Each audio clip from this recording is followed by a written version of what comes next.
America से Europe तक Trump के खिलाफ प्रोटेस्ट। इजराइल ने किया ईरान के दिल पर वार। ईरान ने मार गिराया अमेरिकी फाइटर जेट F-16। युद्ध के बीच किम जोंग उन की अमेरिका पर नजर। पाकिस्तान बन गया इंटरनेशनल भिखारी। पाकिस्तान के पूर्व आर्मी चीफ कमर बाजवा का निधन। ईरान में ग्राउंड इन्वेशन की तैयारी। इजरायली एयर स्ट्राइक में 3 पत्रकारों की मौत। नमस्कार, द न्यूज़ 15 देख रहे हैं आप। मैं हूं आपके साथ तनुज दीक्षित। आप सभी का बहुत बहुत स्वागत है हमारे खास प्रोग्राम दुनिया के हालचाल में। दुनिया के हालचाल में इन बड़ी खबरों पर विस्तार से चर्चा करते हैं और शुरुआत करते हैं अमेरिका से। अमेरिका में शनिवार को 9 किंग्स रैलियां हुई। उन लोग ईरान युद्ध और अमेरिकी राष्ट्रपति डोनाल्ड ट्रंप की नीतियों के खिलाफ सड़कों पर उतरे। यह प्रदर्शन पूरे 50 राज्यों में और यूरोप के कई इलाकों में हुए। बड़े शहरों से लेकर छोटे कस्बों तक हजारों लोग इकट्ठा हुए। उन्होंने ट्रंप पर ताज पहनने का आरोप लगाते हुए नारे लगाए, जैसे ताज उतारो जोकर। मिनेसोटा के सेंट पॉल में मुख्य रैली हुई। वहां रॉक स्टार ब्रूस स्प्रिंगस्टीन ने गाना गाया। अभिनेता Robert De Niro, Jane Fonda, Joan Baez और बर्नी सैंडर्स ने भी भाषण दी। कुल 3100 से ज्यादा जगहों पर रैलियां हुई। ज्यादातर शांतिपूर्ण रहीं, लेकिन लॉस एंजलिस में पुलिस से झड़प हुई और कुछ लोग गिरफ्तार हुए। वहीं इजराइल और ईरान के बीच युद्ध शुरू हुए 1 महीने से ज्यादा समय बीत चुका है। रविवार को इजराइल ने ईरान की राजधानी तेहरान पर बड़े हमले किए। इजरायली सेना IDF ने बताया कि उन्होंने तेहरान में ईरान के कई मिसाइल भंडारण केंद्रों और कमांड सेंटरों को नष्ट कर दिया। इजरायली हमलों में तेहरान में भारी नुकसान हुआ। ईरानी मीडिया का कहना है कि इजराइल ने वहां रहने वाले इलाकों पर भी बम गिराए। ईरान ने जवाब में इजराइल के शहर तेल अवीव और परमाणु केंद्र डिमोना पर मिसाइलें दागी। IDF ने कहा कि तेहरान के बीचों बीच हमला किया गया। ईरान के हथियार बनाने के ठिकानों, मिसाइल भंडारों, हवाई रक्षा व्यवस्था और निगरानी केंद्रों को तबाह कर दिया गया।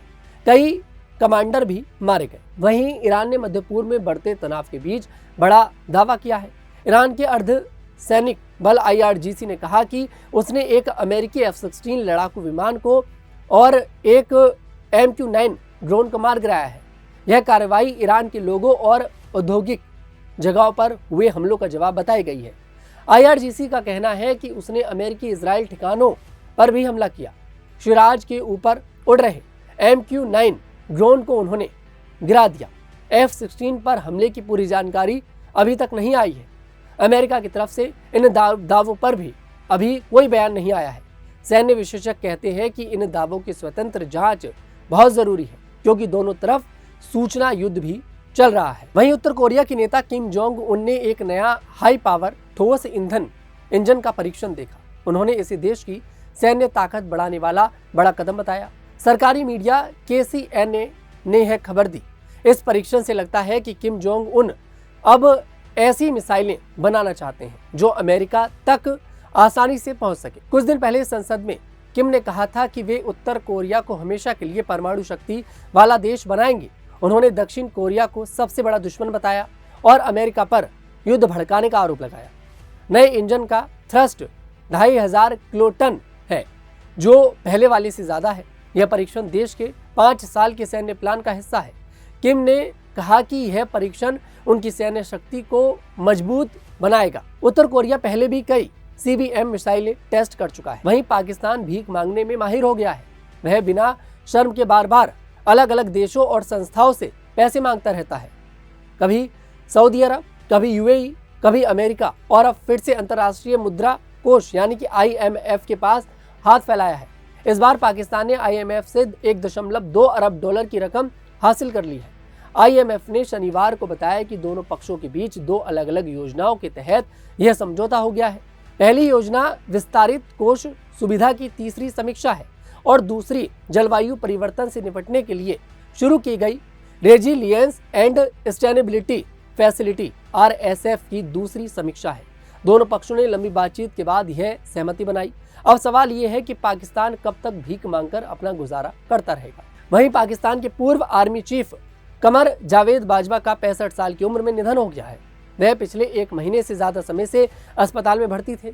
11 फरवरी को घर के बाथरूम में फिसल जाने से उनके सिर में गंभीर चोट लग गई थी। इसके बाद उन्हें रावलपिंडी के मिलिट्री अस्पताल में भर्ती कराया गया। डॉक्टरों ने उनकी सर्जरी की, लेकिन उनकी तबीयत ठीक नहीं हुई। वे लगातार ICU में थे। बाजवा ने 2016 से 2022 तक पाकिस्तान की सेना का प्रमुख पद संभाला था।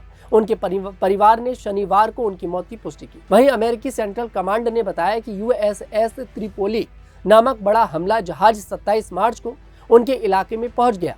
इस जहाज पर करीब 3500 अमेरिकी सैनिक सवार हैं। साथ में हवाई जहाज, हमला करने वाले हथियार और दूसरे उपकरण भी हैं। यह जहाज पहले जापान में था और ताइवान के पास अभ्यास कर रहा था। अचानक 2 हफ्ते पहले इसे पश्चिम एशिया भेज दिया गया। अब लोग सोच रहे हैं कि क्या अमेरिका ईरान में जमीन पर लड़ाई की तैयारी कर रहा है। इस बीच ईरान के साथ चल रहे युद्ध में घायल अमेरिकी सैनिकों की संख्या 300 से ज्यादा हो गई है। इस हफ्ते सऊदी अरब के प्रिंस सुल्तान हवाई अड्डे पर ईरान ने मिसाइलें और ड्रोन से हमला किया। इसमें 12 से ज्यादा अमेरिकी सैनिक घायल हुए, जिनमें कुछ की हालत गंभीर है। वहीं इजराइल के हमले में दक्षिण लेबनान में युद्ध कवर कर रहे 3 पत्रकारों की मौत हो गई। बताया जा रहा है कि इजराइल डिफेंस फोर्स IDF ने पत्रकारों की कार पर बमबारी की, जिससे तीनों की मौत हो गई। मरने वाले पत्रकारों की पहचान अली शोहेब, फातिमा फतूनी और मोहम्मद फतूनी के रूप में हुई है। इसमें फातिमा फतूनी और मोहम्मद फतूनी भाई बहन बताए जा रहे हैं। इजरायली एयर स्ट्राइक में पत्रकारों की कार के परखच्चे उड़ गए। इजराइल एयर स्ट्राइक में मार गए 3 में एक पत्रकार के बारे में इजरायली सेना यानी कि IDF ने दावा किया है कि वह पत्रकार की वेश में हिजबुल्लाह के रदवान फोर्स के एक मेंबर था। यह दावा अली हसन शोहेब के लिए किया गया है। IDF के मुताबिक शोहेब लंबे समय तक एक पत्रकार के रूप में अल मनार नेटवर्क के लिए काम करता था, लेकिन असल में वह हिजबुल्लाह से जुड़ा हुआ था। आज की दुनिया के हालचाल में इतना ही। मैं तनुज दीक्षित आपसे मुलाकात करूंगा। तब तक के लिए हमारे साथ देखते रहिए न्यूज़ 15।